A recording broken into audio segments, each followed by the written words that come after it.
The blazing Arizona sun beat down mercilessly as Daisy Garrett pushed the plow through the unyielding soil of her family's wheat field, each step more difficult than the last. The summer of 1885 had been unforgiving, with drought scorching the earth and hope running as dry as the creek beds that once flowed through Copper Creek County. At 22, Daisy had never imagined she would be alone, fighting against nature itself to save the only home she had ever known. Her father's passing 3 months prior had left her with a mountain of debt, a failing farm, and the responsibility of keeping her younger sister in school. The calluses on her once gentle hands had hardened, much like the resolve in her heart. She wiped the sweat from her brow with the back of her hand, leaving a streak of dirt across her freckled face. The world swam before her eyes as she pushed forward, ignoring the trembling in her legs and the dryness in her throat. "Just one more row," she whispered to herself, the words barely audible over the pounding of her heart in her ears. "One more row and then I can rest." But her body had different plans. The ground beneath her feet seemed to shift, tilting at an impossible angle. The handles of the plow slipped from her grasp as darkness crept into the edges of her vision. Daisy felt herself falling, powerless to stop it, the world around her fading away like mist under the morning sun. She was vaguely aware of hoofbeats approaching, the sound distant and dreamlike. A shadow fell across her face, blocking the harsh sunlight. Strong arms lifted her from the ground, and a deep voice called out to her from what seemed like miles away. "Miss?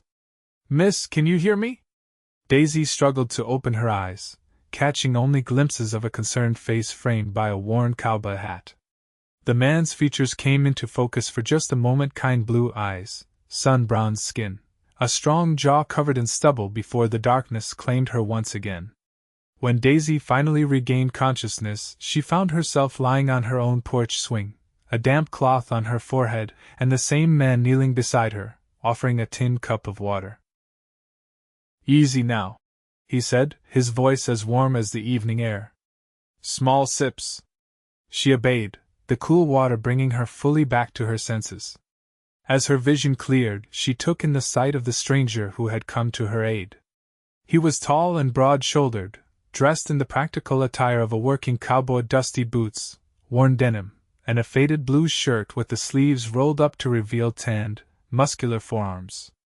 "Thank you," she managed, her voice barely above a whisper. "I don't know what happened." "You collapsed from exhaustion in the field," he explained, refilling the cup from a canteen at his side. "Been working too hard in this heat, I reckon." Embarrassment flooded through her as she attempted to sit up, but he gently placed a hand on her shoulder. "Rest," he said firmly. "I'll carry the load." "You don't even know me," Daisy protested weakly. The cowboy smiled, revealing a small dimple in his right cheek. "Name's Kieran Wade. Just signed on at the R ranch up the road. Was riding the boundary when I saw you fall." He paused, removing his hat and holding it respectfully in his hands. "And you are?" "Daisy Garrett," she replied, suddenly conscious of her disheveled appearance. "This is my family's farm." "Well, Miss Garrett, you've been trying to do the work of 3 men all by yourself from what I can see," Kieran said, gesturing toward the field she'd been plowing. "That field needs finishing, and you need rest. Simple as that." "I can't ask you to, you're not asking," he interrupted kindly. "I'm offering. Been plowing fields since I was tall enough to reach the handles. I'll finish what you started today, and we can talk about tomorrow when it comes." Before Daisy could protest further, Kieran stood and walked back to the field, where his horse was grazing contentedly beside the abandoned plow. She watched in disbelief as he removed his vest and hat, hanging them on the plow handle before taking up the position she'd vacated. His movements were sure and steady, guiding the plow through the stubborn earth with seemingly effortless strength. Daisy knew she should refuse his help. Her father had taught her self-reliance above all else, and accepting charity went against everything she believed in. But as the shadows lengthened across the field and Kieran continued his work, she had to admit there was nothing charitable in the way he handled the plow. This was a man who understood the land and respected those who worked it. When Julia, Daisy's 16-year-old sister, returned from school, she found Daisy still on the porch swing, watching the stranger working their field. "Who is that?" Julia asked, her eyes wide with curiosity.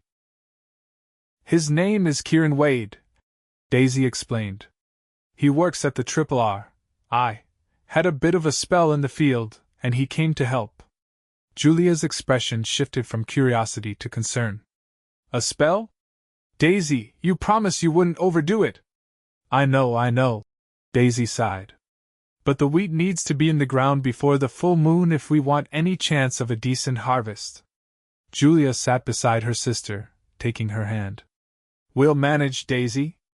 We always do." As the sun began to set, painting the sky in vibrant oranges and purples, Kieran finished the last row and led his horse back to the farmhouse. His shirt clung to his body, damp with honest sweat, but his smile remained as warm as it had been hours before. "That should do it for today," he announced, accepting the glass of water Julia offered him. "Good land you've got here, Miss Garrett. Needs a bit of love, but it'll produce for you." "I don't know how to thank you, Mr. Wade," Daisy said, having regained enough strength to stand. "You've done us a great service." Kieran waved away her thanks. "Just being neighborly. And please call me Kieran." He hesitated, looking back at the field. "I notice you've got quite a bit more to plow before planting. I've got tomorrow off. Could come back and help if you'd allow it." Daisy opened her mouth to refuse, but Julia spoke first. "We'd be grateful, Mr. Wade." "Wouldn't we, Daisy?" Caught between pride and practicality, Daisy nodded slowly. "If you're sure it's no trouble." "No trouble at all," Kieran assured her, placing his hat back on his head. "I'll be by after first light." He tipped his hat to both women before mounting his horse, a handsome buckskin gelding. "Rest well, Miss Garrett. Doctor's orders." As he rode away, disappearing into the gathering dusk, Julia turned to her sister with a knowing smile. "He's handsome. He's a kind neighbor," Daisy corrected, though she couldn't deny the flutter in her chest when he'd smiled at her. "Nothing more." "If you say so," Julia teased, helping Daisy inside. "But I saw the way he looked at you when he thought no one was watching." Daisy dismissed her sister's romantic notions, but as she lay in bed that night, staring at the ceiling, she found herself wondering about Kieran Wade, the cowboy who had appeared when she needed him most, offering help without expectation of reward. Such men were rare in these harsh lands, where survival often demanded selfishness. True to his word, Kieran arrived the next morning as the first rays of sunlight crested the distant mountains. Daisy was already on the porch, determined to appear stronger than she felt. "Morning," he called, leading his horse up the dirt path to the house. "How are you feeling today?" "Much better, thank you," Daisy replied, and it wasn't entirely a lie. A night's rest had done her good, though she still felt the bone-deep weariness that had been her constant companion since her father's death. Kieran studied her face, as if gauging the truth of her words. "Glad to hear it. Thought we could tackle the north field today, if that suits you." "I'll get the plow ready," Daisy said, starting to rise. "Actually," Kieran said, "I brought something that might make the work go faster." He gestured behind him, where a second horse followed, pulling a more modern plow than the one Daisy had been using. "This is Samson. The ranch foreman said I could borrow him and this plow for a few days." Daisy stared at the impressive draft horse and the gleaming plow. "Mr. Wade, I can't accept, it's just a loan," he assured her. "And call me Kieran, please. Mr. Wade was my father, and he was a far more serious man than I'll ever be." Despite herself, Daisy smiled. "Kieran, then. But I insist on working alongside you. This is my farm, after all." He considered her for a moment, then nodded. "Fair enough. But you'll tell me if you start feeling poorly again. Deal?" "Deal," Daisy agreed, extending her hand. When Kieran took it, she was struck by the contrast, his hand large and calloused, engulfing her smaller one completely.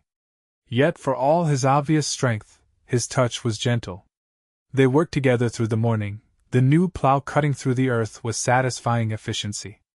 Kieran taught Daisy how to handle the draft horse, his patient instruction making the learning process enjoyable despite the hard work. As they paused for a midday meal under the shade of an old oak tree, Daisy found herself curious about the man who had so unexpectedly entered her life. "How long have you been at the Triple R?" "Just a week," Kieran replied, accepting the sandwich Julia had packed for him. "Been drifting for a spell, working ranches from Texas to Montana. Thought it might be time to put down some roots." "And you chose Copper Creek?" Daisy asked, surprised. Their little corner of Arizona territory wasn't known for much beyond copper mines and stubborn farmers. Kieran smiled that dimpled smile that was becoming dangerously familiar. "Seemed as good a place as any. Beautiful country, decent folk." His eyes met hers briefly. "Some more decent than others." Daisy felt a blush creeping up her neck and changed the subject. "What brought you to ranching?" "Born to it, I suppose," he answered, leaning back against the tree trunk. "My father had a small spread in East Texas. Nothing fancy, but it was home. Lost it after the war, taxes and such. He never really recovered from that loss." "I'm sorry," Daisy said softly. "My father was very much the same about this land. He homesteaded it when I was just a baby.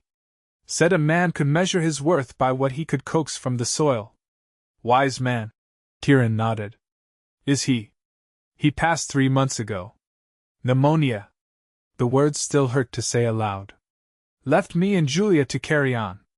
That's a heavy burden for 2 young women," Kieran observed, his tone free of condescension. "We manage," Daisy replied, straightening her shoulders.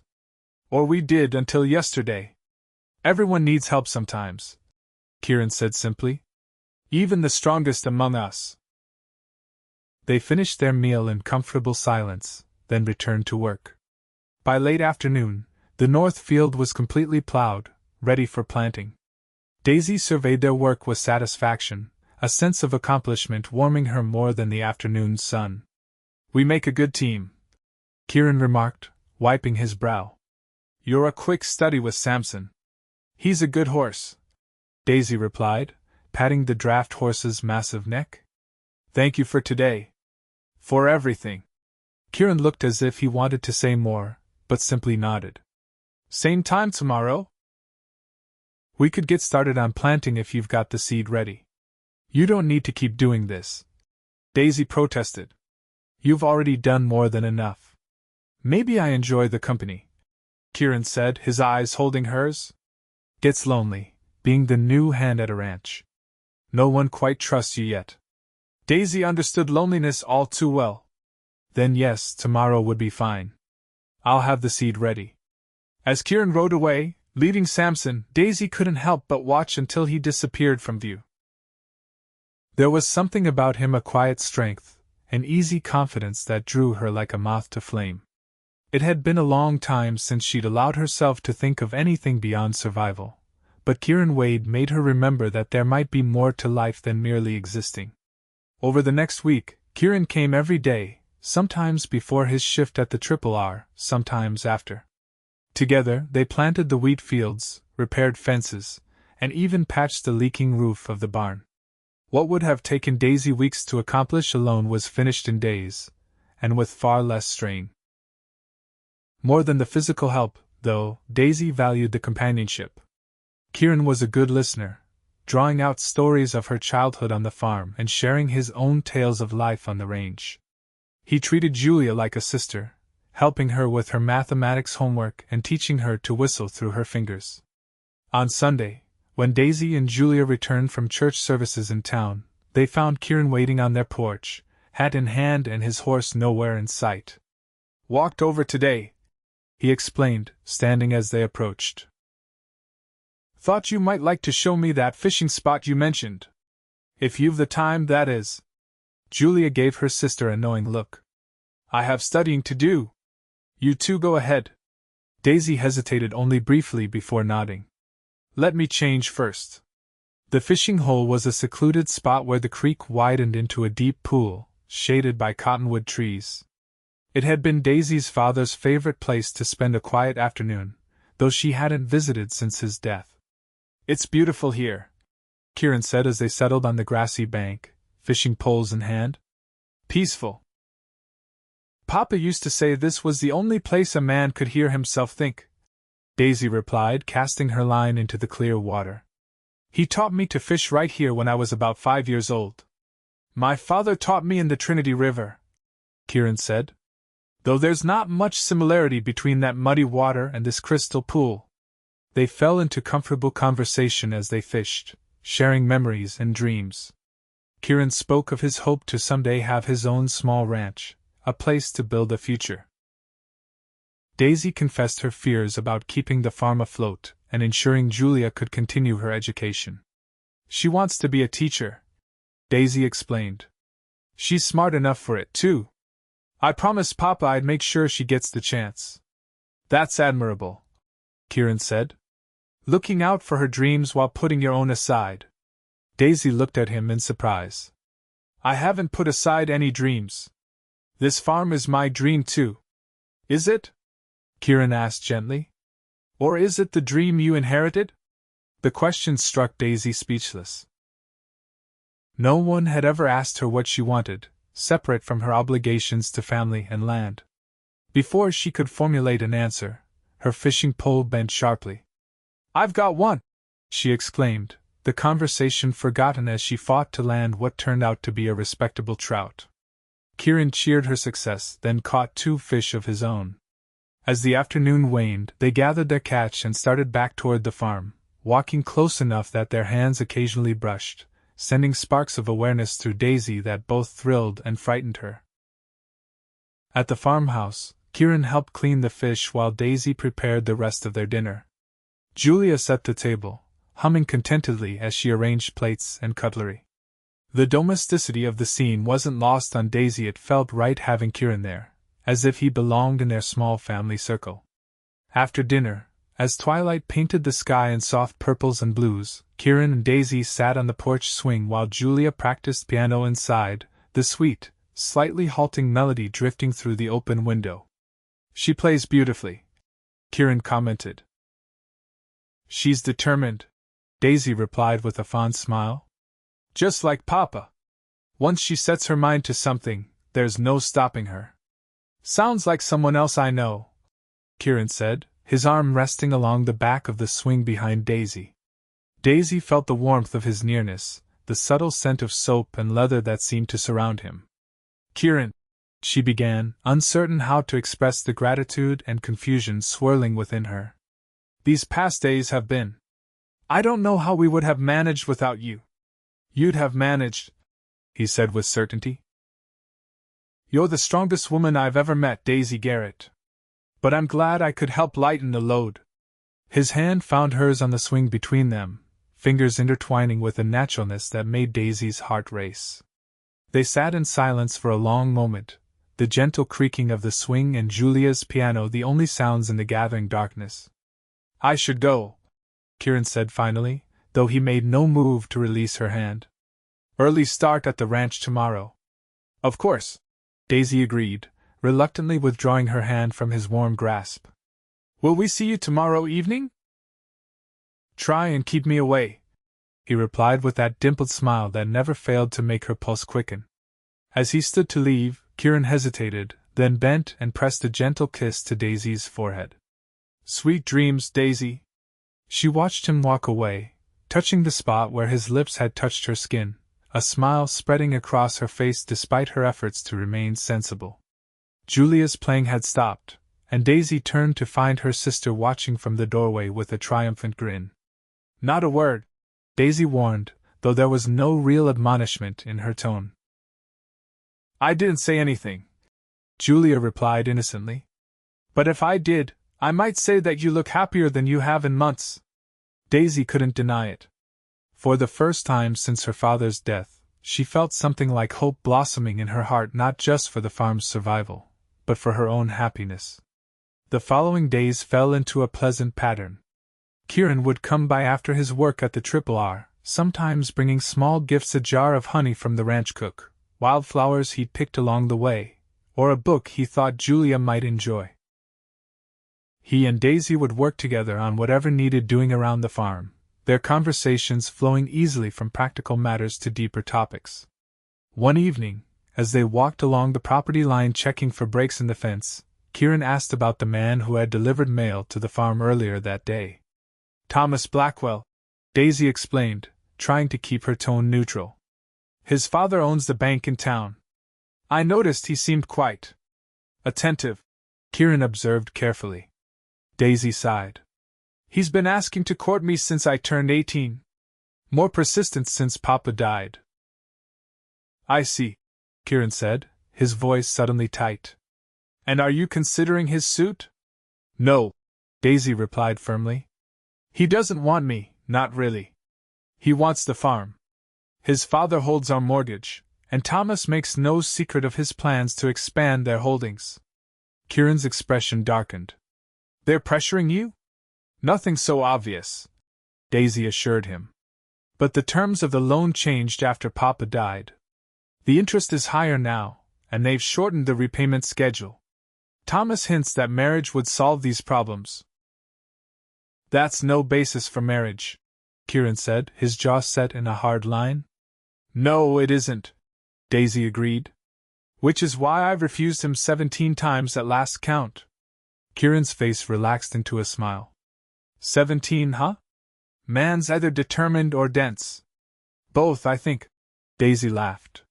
She hesitated, then added, The truth is, I've never been interested in Thomas. Even before. Before what? Kieran prompted when she trailed off. Daisy looked up at him, gathering her courage. Before I met you. The words hung between them, honest and vulnerable. Kieran stopped walking, turning to face her fully, his blue eyes intense in the fading light. Daisy, he breathed, reaching out to touch her face, his callous fingers surprisingly gentle against her cheek. I've been trying to find the right words, the right moment. Maybe there are no right words, Daisy suggested, her heart hammering in her chest. Maybe there's just this moment. Kieran smiled, nodding slowly. You're right. As usual. His hand slid to the back of her neck, drawing her closer. May I kiss you, Daisy Garrett? Yes, she whispered, closing the distance between them. His lips met hers with tender restraint, a first kiss both gentle and promising. Daisy's hands found their way to his chest, feeling the steady, strong beat of his heart beneath her palm. When they finally parted, Kieran rested his forehead against hers, his breathing slightly uneven. I've wanted to do that since the moment I saw you, he confessed. Even when I was unconscious in a dirt field? Daisy teased, giddy with happiness. Kieran laughed, the sound rich and warm in the twilight. Especially then. You looked like a sleeping angel, albeit one covered in dust. He kissed her again, more confidently this time, his arms encircling her waist to draw her closer. Daisy melted into his embrace, the worries that had weighed on her for so long momentarily forgotten in the joy of being held by someone who saw her, truly saw her, and valued what he found. As summer progressed into fall, Kieran became a fixture at the Garrett farm. The wheat grew tall and green in the fields they had planted together, a testament to their shared labor and hope. The ranch foreman at the RRR, impressed by Kieran's work ethic, promoted him to assistant foreman with a corresponding increase in pay and responsibility. On a crisp October evening, with harvest just days away, Kieran arrived at the farm with a serious expression that immediately set Daisy on edge. What's wrong? She asked, meeting him at the gate. Nothing's wrong, he assured her, taking her hands in his. But I need to talk to you about something important. They walked to their favorite spot beneath the oak tree, now adorned in autumn gold. Kieran seemed uncharacteristically nervous, running a hand through his hair several times before finally turning to face her. I've been saving, he began. Every penny I can spare. The foreman at the RRR says I'm on track for a full foreman position by spring. That's wonderful, Daisy said sincerely. You deserve it. There's more, Kieran continued. Old man Harker is selling his place, that small spread just north of here, 100 acres, cabins in decent shape, good water rights. Daisy's heart began to race as she realized where this conversation was heading. Are you thinking of buying it? I've already made an offer, Kieran confirmed. He accepted this morning. Oh, Kieran, Daisy breathed, squeezing his hands. That's your dream. I'm so happy for you. It's half my dream, Kieran corrected, his eyes serious. The other half is standing right in front of me. He dropped to one knee, still holding her hands, his face upturned to hers with an expression of such open love that tears sprang to Daisy's eyes. Daisy Garrett, I love you. I've loved you since I found you in that field, stubborn and strong and beautiful. I want to build a life with you, not just on my land or yours, but on our land together. Will you marry me? Joy flooded through Daisy, so intense it was almost painful. Yes, she whispered, then louder. Yes, Kieran, yes. He stood, lifting her off her feet and spinning her around, their laughter carrying across the fields. When he set her down, he reached into his pocket and pulled out a small silver ring with a single pearl set in the center. It was my mother's, he explained as he slid it onto her finger. Simple, but given with all the love in my heart. It's perfect, Daisy assured him, admiring how it caught the late afternoon sunlight. Just like everything about this moment. They shared a kiss that sealed their promise, sweet and deep and full of dreams for their future. When they finally returned to the farmhouse to share their news with Julia, they found her on the porch with an expectant grin. Well? Julia demanded, looking pointedly at Daisy's hand. Daisy laughed, holding out her left hand to display the pearl ring. You knew? Of course I knew, Julia replied, jumping up to hug her sister. He asked my permission last week, just like a proper gentleman. She turned to embrace Kieran as well. Though I told him it wasn't really my permission he needed, since you've got a mind of your own. Truer words were never spoken, Kieran agreed with a laugh. But I wanted to do right by both Garrett women. As they celebrated that evening, planning a December wedding that would follow the harvest, Daisy marveled at how much her life had changed since that scorching summer day when she'd collapsed in the field. What had seemed like her lowest moment had actually been the beginning of her greatest happiness. The harvest proved bountiful beyond their expectations, providing enough income to pay the next installment on the mortgage with some left over. Thomas Blackwell's face when Daisy made the payment in full, with Kieran standing proudly beside her, was a moment she would treasure for years to come. We could still come to an arrangement, Miss Garrett, Thomas had suggested, eyeing Kieran with barely concealed disdain. My offer of marriage remains open. That's very kind, Daisy had replied pleasantly. But as you can see, I'm already spoken for. She had held up her left hand, the pearl ring catching the light. Mr. Wade and I will be married next month. Thomas's face had soured further. A ranch hand, Daisy? You could do better. No, Daisy had corrected firmly. I could not possibly do better than a man who values me for myself, not for my land. She had taken Kieran's arm then, feeling the tension in his muscles as he restrained himself from responding to Thomas's insult. Good day, Mr. Blackwell.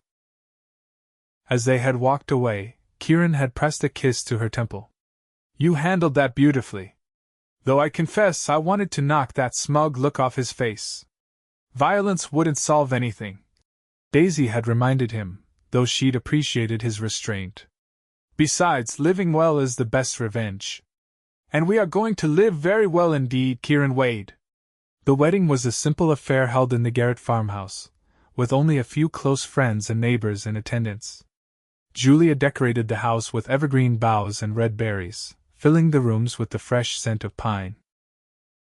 The local pastor performed the ceremony in front of the fireplace, where a cheerful blaze warmed the December chill from the air.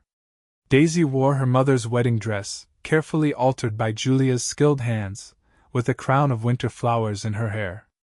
When she walked down the makeshift aisle on the arm of Mr. Peterson, their nearest neighbor who had known Daisy since childhood, she saw only Kieran waiting for her, his eyes shining with love and promise. The vows they exchanged were traditional but spoken with such sincerity that several guests dabbed at their eyes. When the pastor pronounced them husband and wife, Kieran's kiss was both reverent and passionate, a perfect beginning to their life together. The small reception that followed was filled with laughter and good wishes. The ranch foreman from the Triple R presented them with a fine saddle as a wedding gift, while Julia surprised them with a handmade quilt she had been working on in secret for months. "For your new home," she explained as Daisy ran her fingers over the intricate stitching. "Though I expect to visit often." "You'd better," Daisy replied, hugging her sister tightly. "It's only a mile away, after all." As twilight fell and the last guests departed, Kieran and Daisy stood on the porch of what had been her family home, looking out over the land that had shaped her life. "Having second thoughts?" Kieran asked softly, noticing her contemplative expression. Daisy shook her head. "Not at all. Just saying goodbye, in a way. This place will always be part of me, but I'm ready for our new beginning. Julia will take good care of it," Kieran reminded her. They had arranged for Julia to stay in the farmhouse while attending the teachers' college in the nearby town, with Mr. Peterson's son helping to work the land in exchange for a share of the crops. "And we'll be close enough to help whenever needed." "I know," Daisy smiled, leaning into his embrace. "I'm not sad, truly. Just grateful for everything that led me to this moment to you." Kieran tipped her face up to his. "Even collapsing in a field?" "Especially that," Daisy laughed. "Though I don't recommend it as a strategy for finding a husband." "Worked for you," Kieran teased, before kissing her tenderly. "Ready to go home, Mrs. Wade?" The word home filled Daisy with warmth. "Yes," she replied, taking his hand. "Take me home." Their new life together unfolded with all the challenges and joys one might expect of a young couple building something from the ground up. The cabin on Kieran's land was indeed in decent shape, as he had claimed, though Daisy discovered this was a generous assessment. Together they patched the roof, replaced broken windows, and added a small bedroom in anticipation of the family they hoped to create. Their first Christmas as husband and wife was celebrated with Julia in their newly renovated home.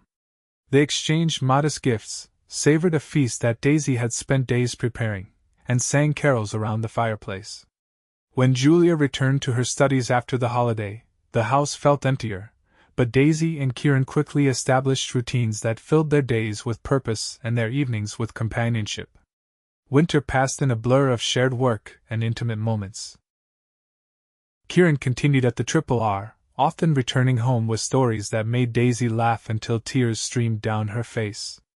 Daisy divided her time between homemaking and helping at her family's farm, ensuring that Julia's education remained uninterrupted. As spring arrived, bringing with it new growth and possibilities, Daisy made an announcement that changed everything. Standing in the doorway of their home as Kieran returned from work, she greeted him with a radiant smile. "Welcome home," she said, her hands clasped in front of her. "I have news." Kieran hung his hat on the peg by the door, crossing to her in 2 long strides. "Good news, I hope, judging by that smile." Daisy took his hands and placed them on her still flat stomach. "The best news. We're going to have a baby, Kieran. In late September." Kieran's expression transformed from surprise to wonder to unbridled joy. He lifted Daisy off her feet, careful despite his excitement, and spun her gently around the room. "A baby," he repeated, his voice thick with emotion. "Our baby. Our baby," Daisy confirmed, laughing through happy tears as he set her down. "Are you pleased?" "Pleased?" Kieran echoed incredulously. "Daisy Wade, I am beyond pleased. I am the happiest man in the Arizona Territory, no, in all the United States." The months that followed were filled with preparations. Kieran built a cradle from wood he harvested and cured himself, while Daisy sewed tiny garments from fabric purchased on rare trips to town. Julia, ecstatic at the prospect of becoming an aunt, contributed a collection of beautifully illustrated children's stories she had bound herself. As Daisy's body changed with the growing life within her, Kieran's devotion only deepened. He took on more responsibilities at home, insisting that Daisy rest whenever possible. He read to her in the evenings, his hand often resting on her rounded belly, delighting in the baby's movements. "He's strong," Kieran remarked one night as a particularly energetic kick interrupted his reading. "She," Daisy corrected with a smile. "And yes, very strong. Boy or girl, doesn't matter," Kieran said, setting the book aside to focus fully on his wife. "As long as they have your heart and determination.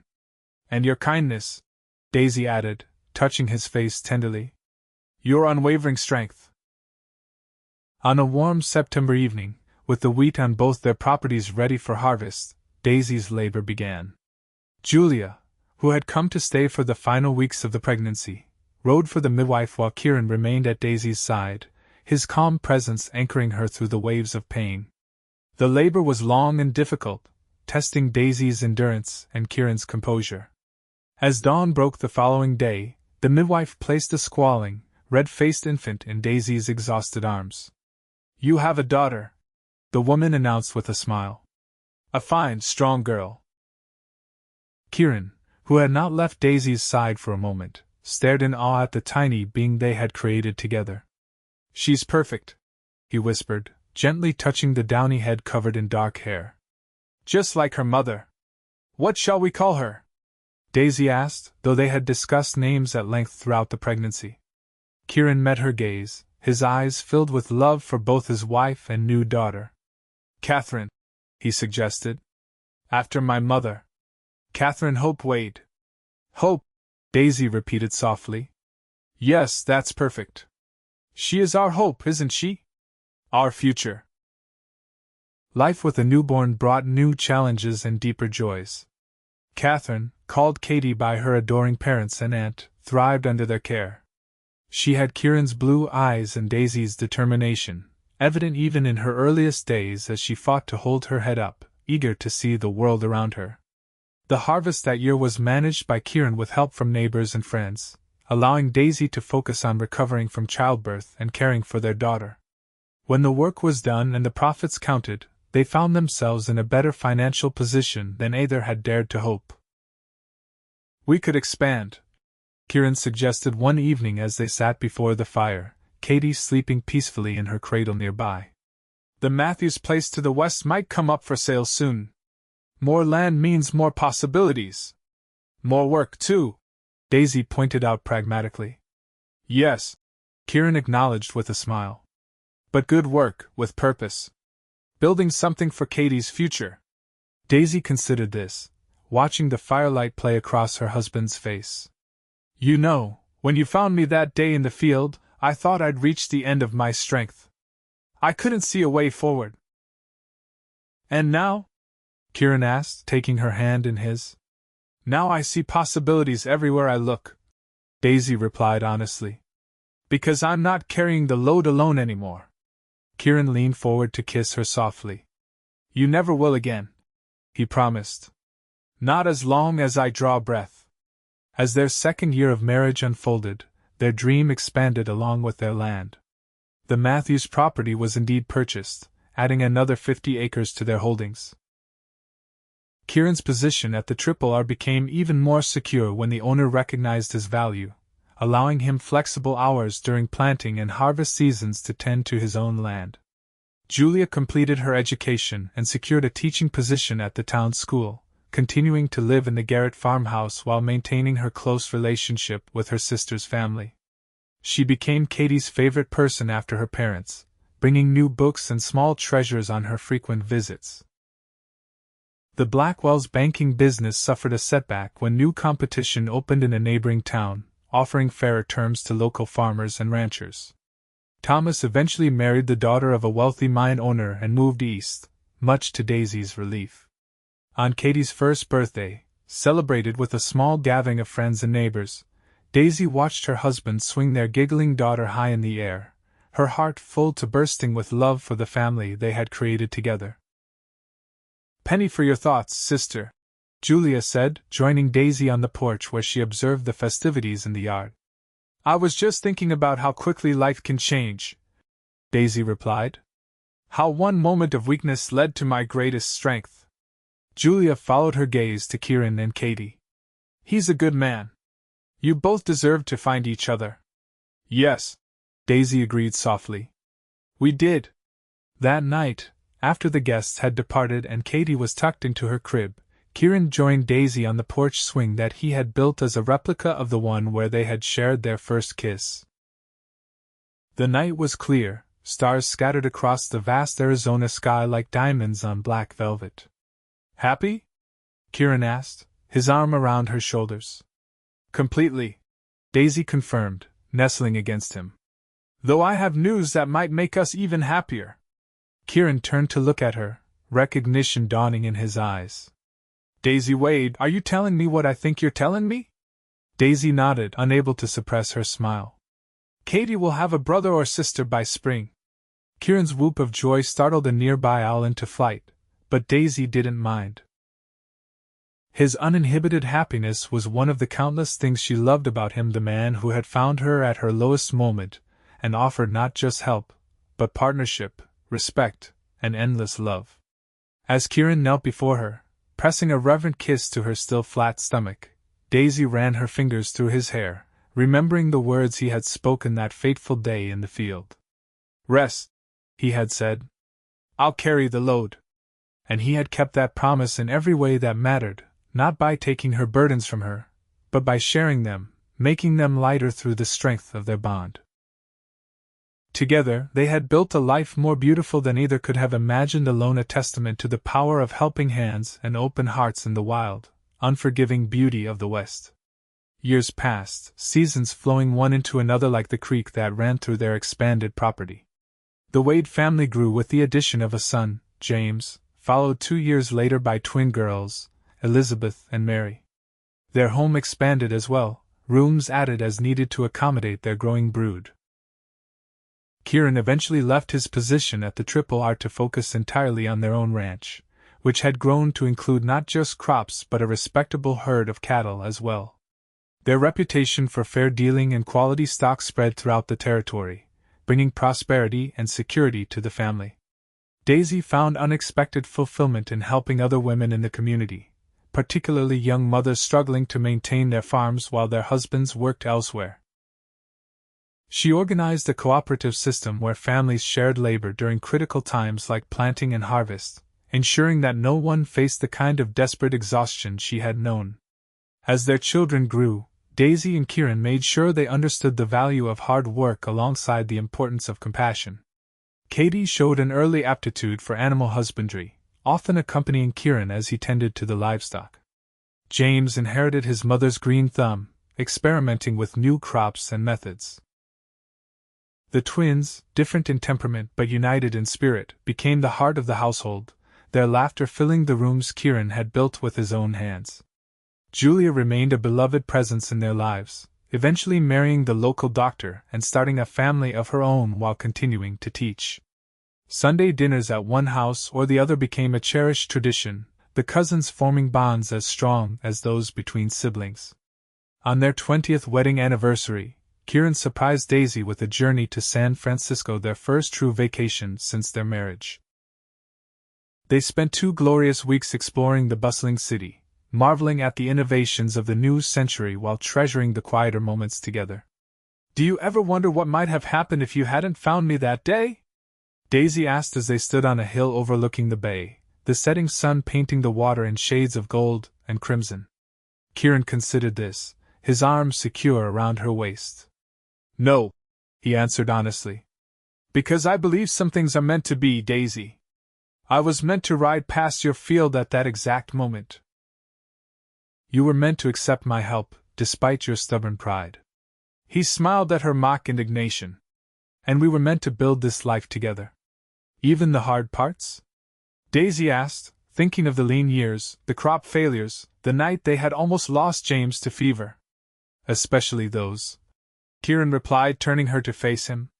Because that's when I've loved you most fiercely, watching you face every challenge with that same determination I saw the day we met. Daisy reached up to touch the silver now threaded through his dark hair, her heart still skipping a beat at his smile after all these years. I love you, Kieran Wade. More now than I did the day I married you, though I wouldn't have thought that possible then. And I love you, he responded, bending to kiss her with the same tenderness he had shown on their wedding day.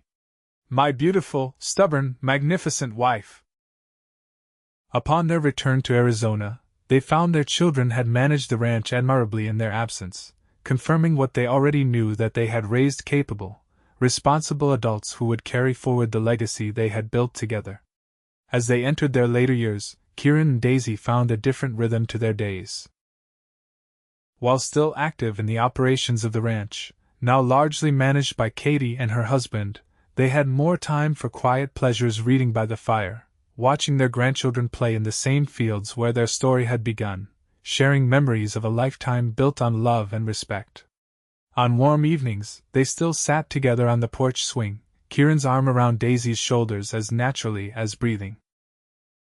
They would watch the sunset paint the horizon in brilliant colors, the silhouettes of cattle and horses moving across distant pastures, the wheat fields swaying in the gentle breeze. We did good, didn't we? Kieran would sometimes ask, surveying the prosperity that had grown from such humble beginnings. And Daisy would always answer the same way, her hand finding his with the certainty of long practice. The best, my love. The very best.